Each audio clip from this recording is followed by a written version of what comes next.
All right, we are in 4.2. This is going to be point slope form and standard form. We will do a little bit with slope intercepted as well, but mostly just those two things. So just as a review, standard form is AX plus BY is equal to C, where A, B, and C are integers,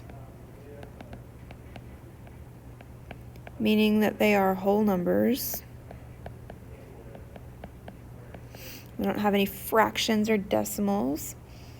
Where A is greater than or equal to 0, and A and B are not both 0.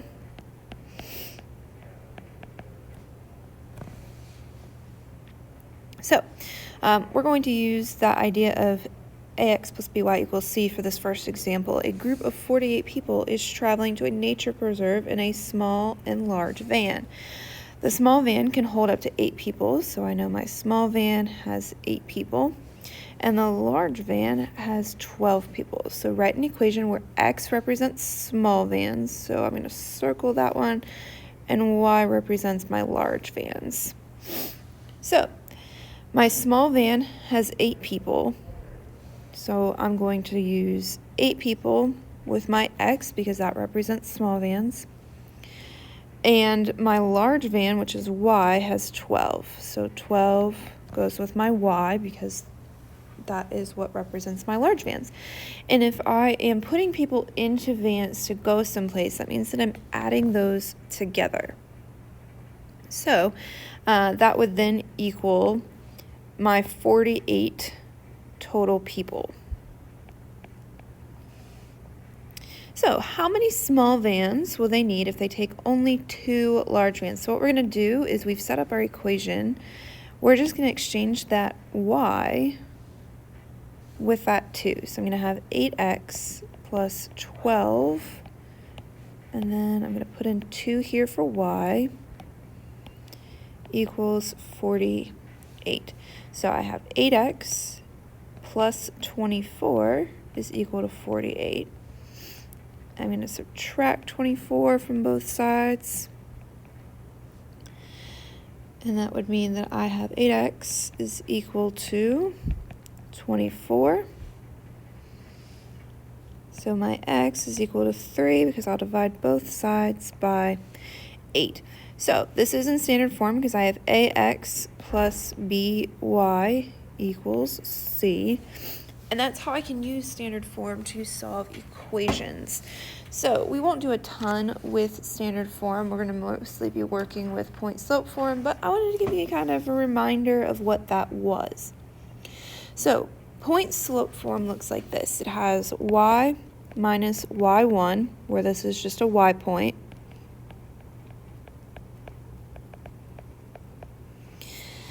equals m, which we are used to being slope.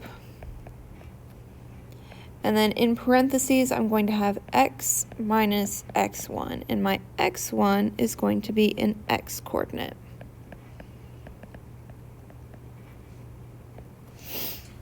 Close those parentheses off. So point slope form actually comes in a lot of handy when I'm given a point and my slope as my starting information. So write an equation in point slope form for a linear line that passes through the point 3, negative 2. So remember, my first value is an x, my second value is y.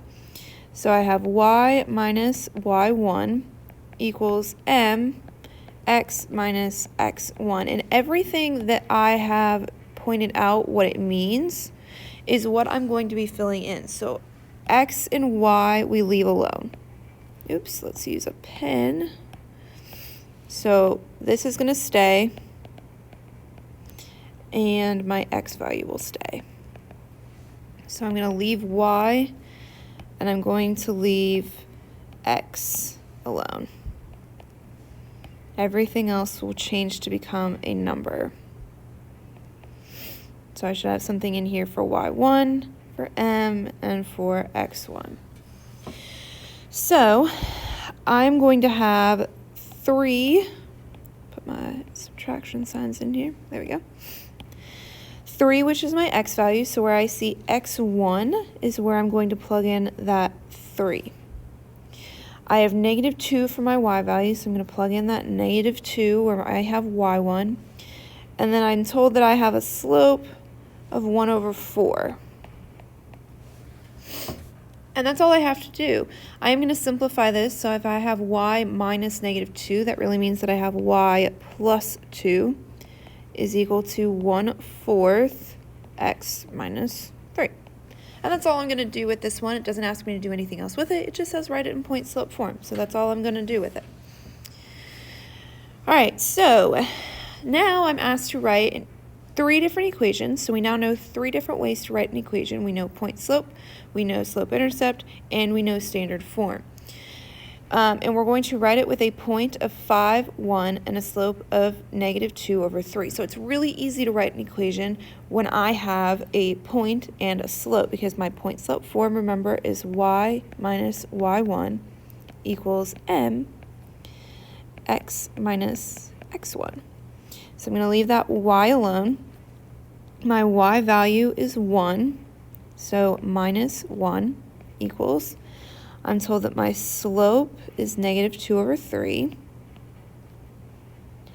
And then my x stays, and x1 is going to become 5 because that's my x value. And that's all I have to do. So then my slope intercept form is y equals mx plus b. So looking at this, I already have my slope here. So my slope's right here. I'm good to go there. And then I have an x value on this side and another value on this side. So what I'm going to do is I'm actually going to distribute these values so that way I can just keep moving forward with everything on one side. So I want all those numbers on that side, so I'm going to leave them for a minute. So I'm going to bring this down here. So y minus 1, negative 2 over 3, x minus 5. So the first thing that I'm going to do is I'm going to distribute that negative 2 over 3 to both of these. So if I'm going to do that, this is just going to become a coefficient on the x. And then there's 2 ways to do this. So remember, 5 is really over 1, and then negative 2 times negative 5 is 10. 3 times 1 is 3. Or you could type that into your Desmos calculator or a calculator in the classroom, and it'll give you that same answer. And then it's going to be equal to y minus 1. Well, in my slope intercept form, I don't have any numbers with y. Y comes by itself. So I'm going to add 1 to both sides. And I will say you will probably be able to type this into a calculator, and so that is going to be y equals negative 2 over 3 x. When you add 1 to 10 over 3, you are going to get 13 over 3. And that is your slope intercept form. Now, finally, we have to do this in standard form, which is ax plus by equals c.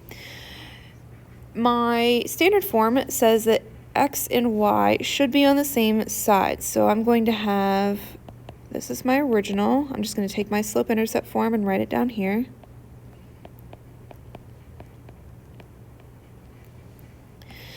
And I want y and x on the same side. So I've already got y by itself. So I'm just going to move my x value to the other side. So then I would have y plus 2 over 3x is equal to 13 over 3. But remember, when I have equations like this, when I have standard form, I want everything to be a whole number. I don't want these fractions. So one way that you can get a fraction to go away is just by multiplying the entire thing by whatever the denominator is. And in this case, my denominator is 3, so I'm going to multiply this entire thing by 3. So when I do that, I'm going to get 3 times y, because I have to distribute in, which is 3y. 2 over 3 times x times 3. So since 3 is in my denominator and 3 is on the outside, those are going to cancel to leave me with 2x. And then with my last one, my denominator will cancel with that 3 on the outside, leaving me with 13. And that's it. That's all I have to do. So there is one problem that I am going to have you give a try with. I'll help you through the first part. And that's, what if I give you this? What if I ask you to write it in all 3 forms, but I give you 2 points? Well, we can start really easy by just finding our slope first. So remember, our slope is equal to y2 minus y1 over x2 minus x1. So plug those numbers in. I'm going to do 6 minus negative 3 over 5 minus negative 1, which is going to be 6 plus 3 over 5 plus 1, which is 9 over 6. You can leave it as 9 over 6, but I'm going to simplify that to 3 over 2. Leave it as a fraction. Do not use the decimal. So now we have our slope. You can use either one of the points. I used the second one here. You can use the first one. It does not matter. Go ahead, you're going to find point slope form, you're going to find slope intercept form, and you're going to find this equation in standard form, and that's all you have to do. I will be checking for this problem on paper on Tuesday in class. If we don't have class, then I will post someplace for you to upload a picture of it. I will be checking for this again on paper.